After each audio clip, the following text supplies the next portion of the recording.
UFC Kansas City just recently wrapped up, and it was an epic card. I'm going to recap the entire thing in the main event. Max Holloway showed he still got the goods. Unanimous decision over Arnold Allen. Make sure you guys smash that like button, and if you're new to the channel, subscribe. And let's talk about the first fight of the night, which was a women's robbery fight, because honestly, I thought that Pudilová probably got it on the cards. It looked like she should have got the second and third. Joselyne Edwards wins a split decision. I picked Joselyne Edwards to win, but I don't like seeing a bad decision when I really do think Pudilová probably deserved it at the end of it. She did more. She had ground control. I would have scored it her way. Joselyne Edwards gets a W. Unfortunate for Pudilová. She just has no luck inside of the UFC. They're definitely not doing a rematch. I don't know what's next for either one of them. That was the first fight of the night. It was a women's fight. Hey, the dog side came through with some of these fights. You know, you pick a dog, and even if she loses, they still get the decision at the end. So Joselyne Edwards, okay fight, but I thought Pudilová beat her. But I guess congrats on the win for Joselyne. Lucie's pissed. Lucie Pudilova's upset, and I don't blame her at all. It is what it is. Let's keep running up. Next fight on the card, Gaston Bolaños versus Aaron Phillips. Listen, Gaston was very limited in his ground skills. Aaron Phillips had good moments on the floor of control. He just did zero damage, which is why Bolaños got the decision at the end. He at least had striking moments and hit Aaron Phillips. Granted, Phillips had moments on the floor, back control, and it was like, yo, Bolaños is in trouble. You'll find way out of these spots. And like, I feel like Gaston Bolaños has a really good kickboxing base, but such an iffy ground game because Aaron Phillips is not a great grappler. He's got solid enough jiu-jitsu. I'm not saying he's bad on the floor, but if you look at bantamweight, look up the rankings. Gaston Bolaños has zero shot. Imagine they threw him Mario Batista. He'd be in big trouble. He's only got the striking game down. As soon as he runs into a guy that can wrestle, he's going to be fucked. I don't know if their intention is going to be let me keep him, with more striking opposition and try and build him, but he's 30, nearly 31. He came from Bellator. He was 6-3. I never understood the signing, but his skill set is good. The striking's impressive, but the ground skills have such a long way to go that I don't necessarily think they could ever catch up to a point where he could really be competitive at the upper echelon. If he was 25, 26, different story, 27 even, but 30 with the ground skills that he showed, Aaron Phillips is a tough dude nonetheless. But he had a really competitive fight with him. And Phillips is not that upper echelon of bantamweight. So, Bolaños, respectable W, fun striking style. And I'd like to see him matched up against another striker. But you throw him a wrestler, he's in trouble. Next fight on the card, ladies went after it. And Denise Gomes, she put it on Bruna Brazil. Absolute savage underdog. Hands were on fire. Overhands landed. Beat up Bruna Brazil and then stops her. Bruna Brazil had nothing. On the feet, she was getting caught with shots over the top constantly because she stands with that very upright style, and Gomes knows how to land overhand. She closes the gap tremendously. She's super explosive and strong. She was getting takedowns, and on the commentary stream from the UFC, they were complaining, DC specifically, that all those aren't really good takedowns. But hey, they worked for her. She got it to the floor. Gomes is literally 23, went the distance and was competitive with Loma Lupume, now beats a tough 29-year-old Brazilian prospect. She's got a bright future. I really see Gomes, I'm going to say, top 15 material, for sure. Maybe not right away, she's 23, but she has so much time to grow in this sport. Top 15, top 10, dangerous striking, strong on the floor. What's not to like about her? I see her being a competitive threat and a super entertaining fighter too. I love her style. I think she has a huge future in the UFC, and I'm glad that she got to put it on Bruna Brazil. So Denise Gomes, congrats. Awesome win. Great fight. And I did call that underdog, so very happy about that. Next fight on the card, Daniel Zellhuber and Lando Vannata. Zellhuber had him all fight. Now, granted, Lando had the second round. He had moments. He lands some strikes. He's quick. He's just too short for Zellhuber, who's nasty from range and looked well improved since his fight against Trey Ogden. He was nasty with his punches and kicks. Good boxing, traditionalist, straight shots down the line, finding home. And Vannata, with an 6-inch reach disadvantage, He can't close that gap on Zellhuber. And you saw Zellhuber do his thing from range most of the night, defending takedowns and looking strong everywhere. 23-year-old, 12-1, moves to 13-1 win over Lucas Almeida on the Contender Series. Lost to Trey Ogden, but that was just, it is what it is. It was a dud fight. It was a UFC debut. He beat Lando Vannata. That's a huge win. Zellhuber's got a bright future, man. Some 23-year-old savages getting victories back-to-back. For Lando, he takes a 2-fight losing streak, which is not something he normally does. He's more suited for 145. His frame at 155 against the shorter guys is fine. I'd be curious to see him fight at 145 again.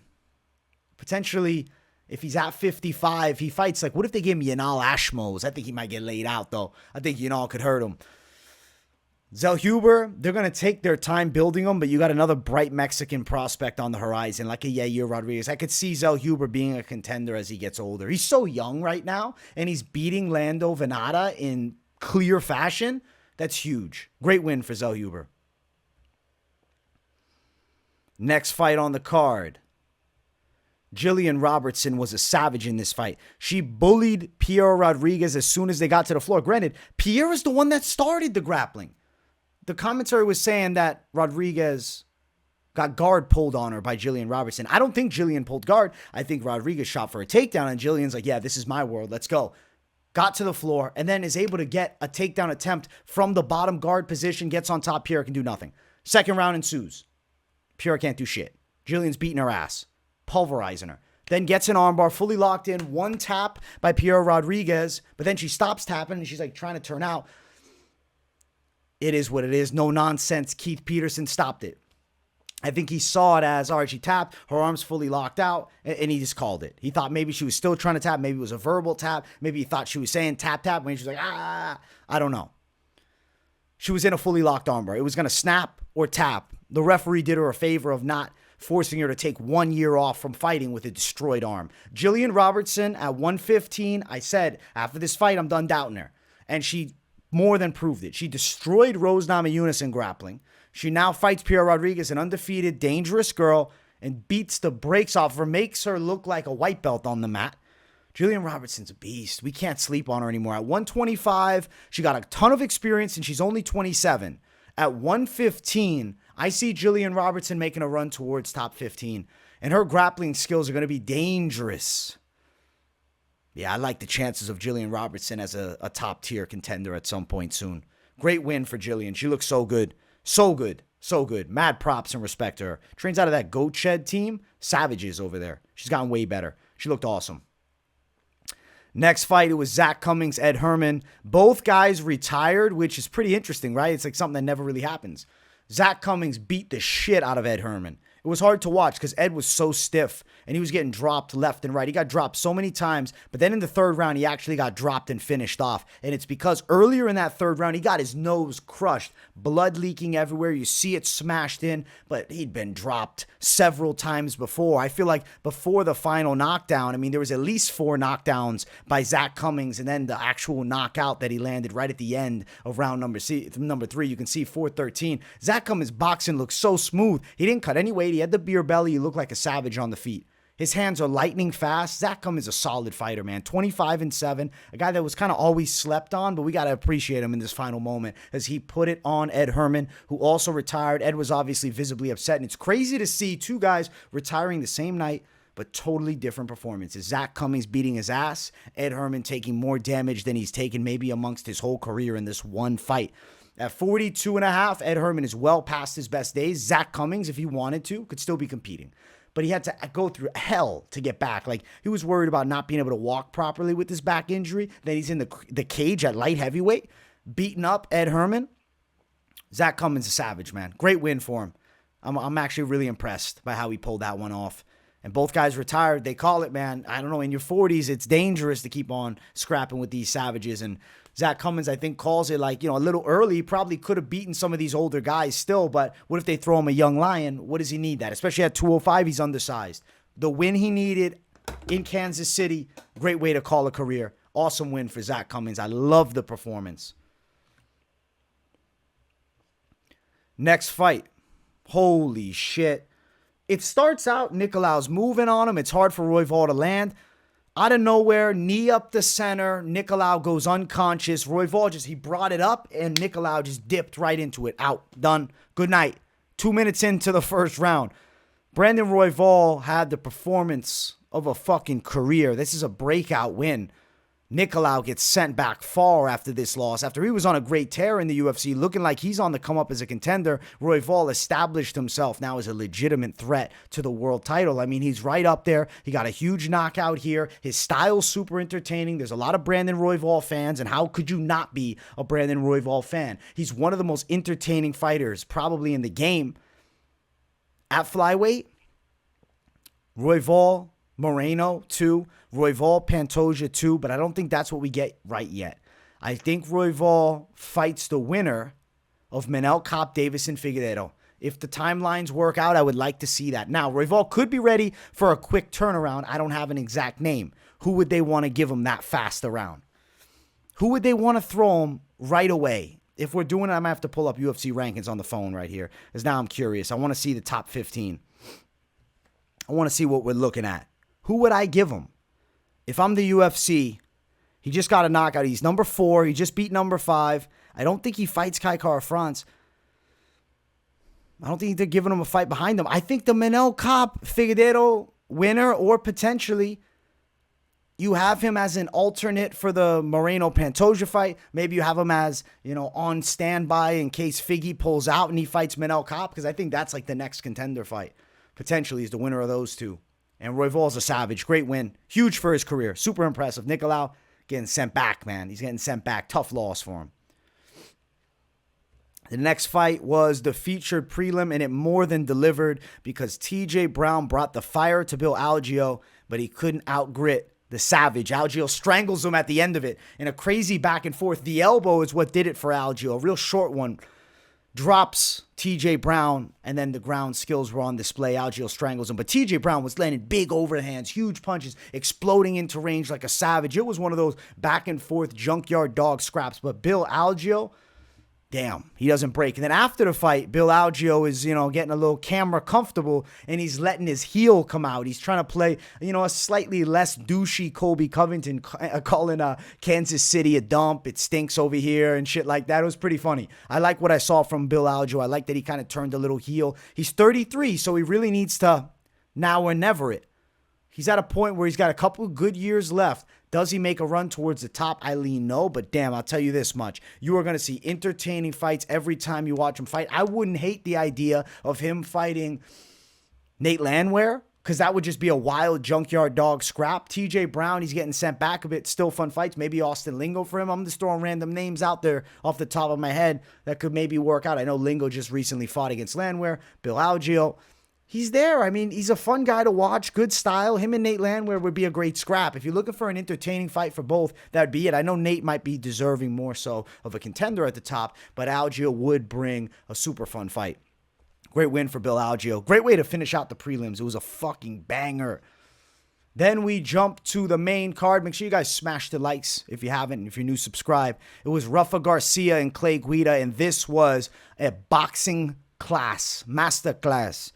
Rafa Garcia's jab was crazy good. He was landing straights. He would threaten Clay Guida with uppercuts, which really prevented him from being able to shoot confidently, as he did shoot, and he tried to get a hold of Rafa. He was easily brushed aside. Rafa Garcia is 28, 16-3. He's coming into his own, and his boxing chops are A1.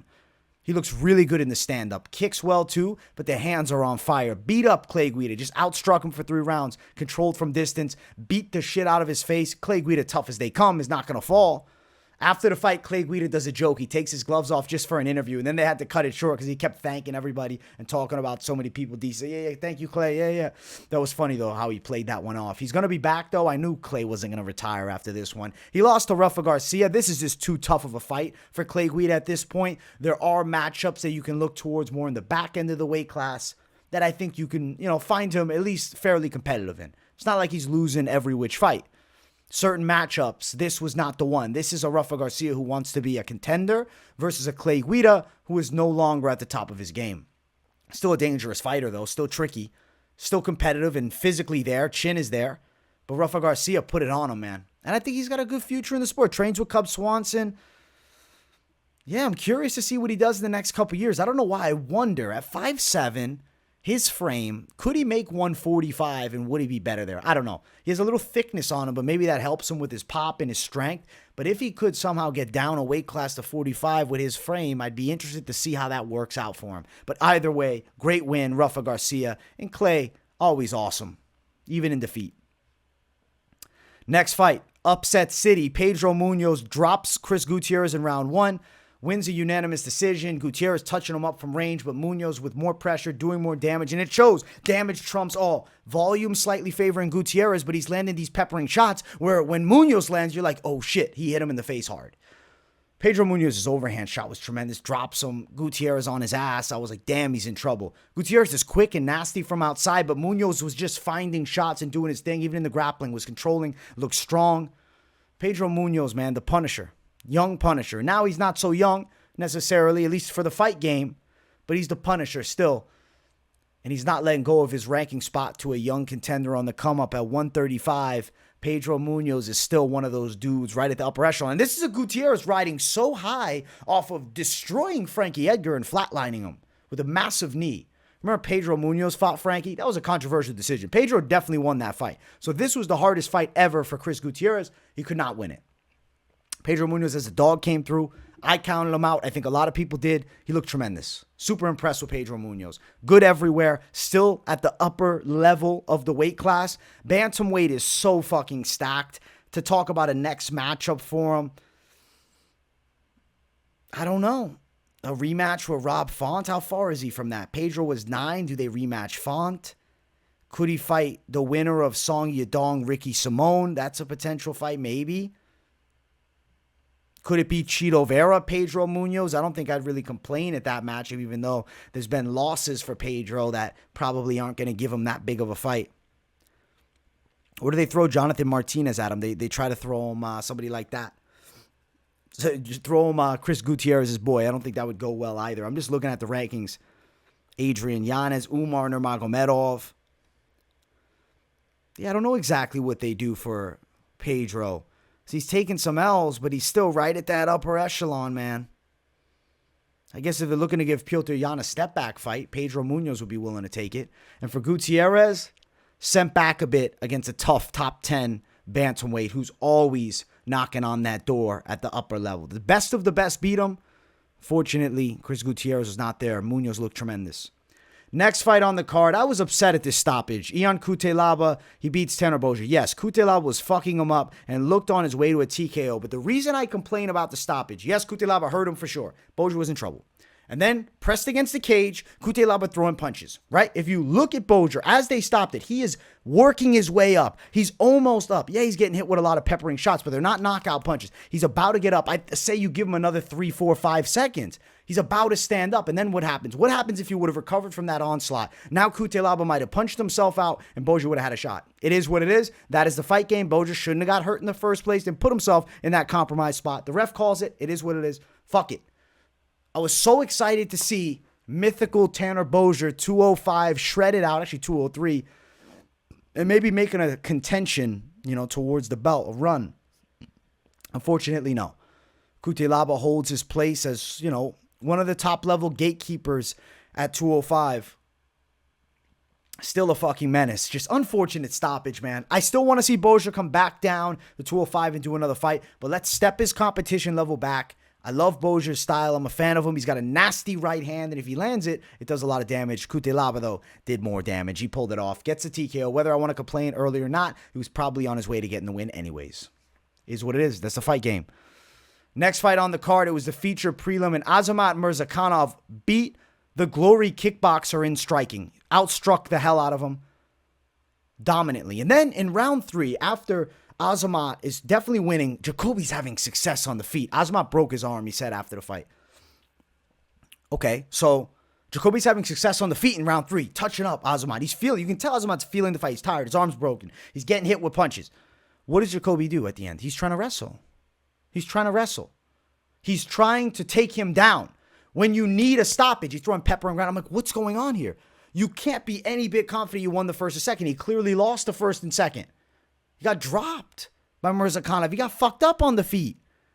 The third round, Jacoby decided, let me try and wrestle and take dominant position and win the round when I'm losing the fight for sure. There's no bonus points for going the distance when he could have had a chance to get a stoppage. Terrible, terrible move on his part. Now, I understand fatigue set in. I get it. I understand. This is a hard-ass fucking game. He's at the top level of it. He knows. But if you want to be a top contender, you really want to make something right at the end, you got to go for the fucking kill. You got to try to pull this shit off late. You can't just hold him when you're down 2 rounds. Oh, I went the distance. I won the 3rd round. I took him down. So what? I don't know what happened with Jacoby there. Mental lapse. He's going to be pissed at himself that he didn't go for it and look for the stoppage on the feet. Azamat, good fighter, though. Nasty stand-up. Unfortunately, his arm broke. Maybe got to get the conditioning a little more on par. But also just, you know, if you don't break your arm in a fight, you'll be doing well. He's a contender at 205. Small contender, though, because he's undersized. 34, not a bad age for light heavyweight. I'm curious what he does. Looking at 205's landscape, it's interesting. Because 205 is the division where if you win some fights, you could be on a quick road up. Just beat number 13. Imagine you gave him Dominic Reyes. Or do you give him Ryan Spann? Do you give him Paul Craig if you really want to move him up? The reason I say avoid the Jimmy Crute fight is I think he could... What if he somehow fumbles it, you know? I don't know. If I had to pick one, Paul Craig, Ryan Spann. Bro, I'm thinking give him Paul Craig. Give him Paul Craig. I think stylistically he matches up well with Paul Craig. He'll KO Paul Craig. If you're looking to push Azamat Murzakanov as a contender, you give him Paul Craig. If you want to run him into trouble, you give him like a Ryan Spann. Because he could get hurt in that fight. We're going Azamat on the way up. Unfortunate Dustin Jacoby finishes bad. He might be out of the rankings next week. We'll see. At the very least, he'll be 15 with Murzakanov taking that 13 spot. Co-main event of the evening. Edson Barboza versus Billy Quarantillo. I picked Edson. The Dog City came through. Edson's a savage. You can't sit and bang with Edson. Billy was getting touched up a bit, and he's also like dipping into these shots against the cage. Edson with a knee that just flatlines Billy Q. It reminded me of the Beneil Dariush knockout win for Edson many years ago at lightweight. Granted, that was a flying knee. Still, nasty knee that flatlines Billy Q. Edson Barboza, you can't sleep on him. Not the youngest guy at 145, but still a contender there. Still somebody always to watch out for. Yes, Bryce Mitchell had great moments against him. Yes, he lost to Giga Chikadze, but he's still upper echelon. Right now, he was ranked going into this fight 14. Billy Q, he was unranked. That's interesting. So they probably are going to work him towards a contender. He said he wants somebody in front of him. I wonder where they throw him, though. You know, I don't hate a Sadiq Yusuff fight. Barboza Sadiq Yusuff is maybe the fight. If timelines work out, I'd like to see those two throw down. Could be Alex Caceres. Either one of those two. Barboza versus Yusuff or Barboza versus Caceres, who's behind him. I like both of those fights a lot. I mean, a Dan Ige rematch, but I don't think anybody's clamoring at the bit to watch that one. Great win for Edson. Sends Billy Q back. Billy Q always a fun guy to watch and tough as hell. But Edson's still that guy. Don't strike with him. He's a killer.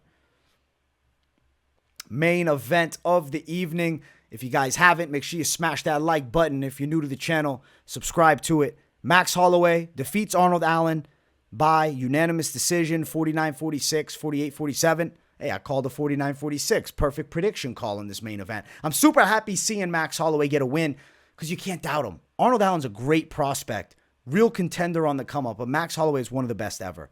Great boxing on display for Max, awesome combinations, insane punch resistance, good kicks from him too, crazy flow movement in and out of range. It's just mind-boggling because you watch him and it's like, I don't even know how anybody moves like that. It's so fluid, so smooth.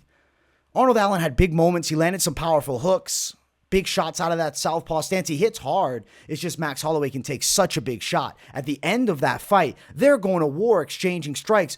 Holloway gets caught. Arnold Allen then gets dropped at the final bell. Like, I could kind of see you scoring the 5th round for him. I know DC was fully convinced that the 5th round went towards Arnold Allen, and I was scoring that way right before the knockdown. So really interesting how you'd score it in the nitty gritty. I definitely think the right guy won. Going into the 5th round, I said it was either 3-1 or 4-0 favoring Max Holloway, and then Arnold Allen ultimately put up a great fight in the 5th round, which is awesome to see. But I think the knockdown at the end wins him it. So I'll take like a 49-46, 48-47. The right guy won the fight. That's all I care about. Specific scorecards, it is what it is. Because in that 2nd round, Allen did land some heat. So I definitely could see it scored for him. Max Holloway with the win, and he retains himself at the highest level in the weight class. But it's like, who does he fight next? So I'm going to throw a couple of ideas out to you. What if it was Max Holloway versus the winner of Josh Emmett, Ilia Topuria? I'd be interested in seeing that fight, and if Topuria beats him, Max is right there. Then if it's like, yo, Max only wants to fight for the belt. Somehow, though, if Yair beats Volkanovski and Volk has to be out for a while, Holloway's right in that mix, man. Because he just beat Arnold Allen, who's number 4. He already beat number 3 Ortega. He has a win over Yair, who's ahead of him as the interim champion. Such an interesting predicament to be in for Max Holloway. Because he's the blessed champ. He's the contender champ. The former champ. He's in that Robert Whittaker zone.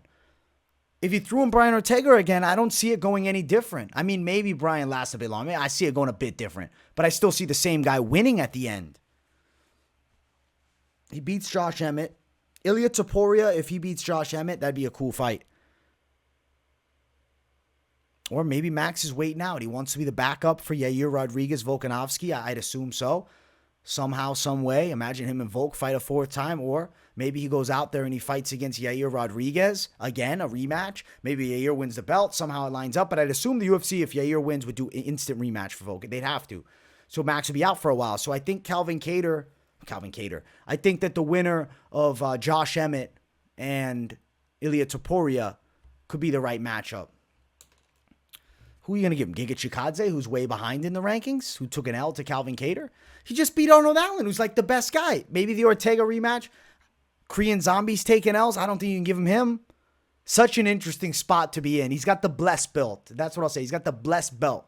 Arnold Allen, though, still big future in the sport. Just right now, it's Max Holloway still. It's still his time. He's 31. He's not old. He got in very early, but he's not old. People always say he's shot, he's this, he's got CTE, this and that. No, he doesn't. He's still one of the best fighters on the planet. And number 1 contender at featherweight. I'd love to see him run it back with Yair. I'd love to see him fight the winner of Topuria Emmett, probably Topuria. So I'd love to see him fight Topuria. I wouldn't cry about an Ortega rematch, but yeah, he's ran through the majority of everybody. So weird spot to be in. We shall see. For Arnold Allen, some time off.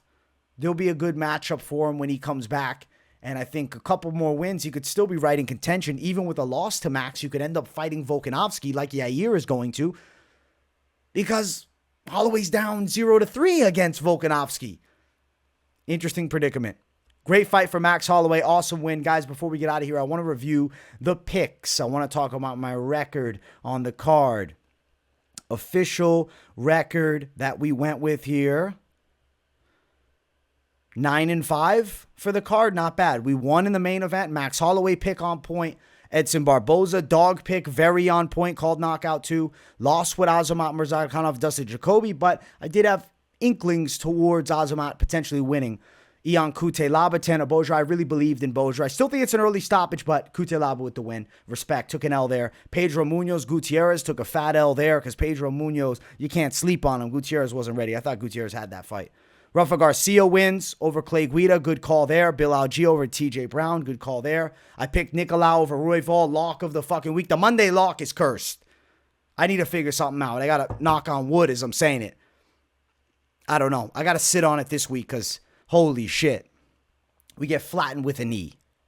Right before the fight, my brother texted me, yeah, I'm picking Royval too. I'm like, you're cursing me with these fucking picks.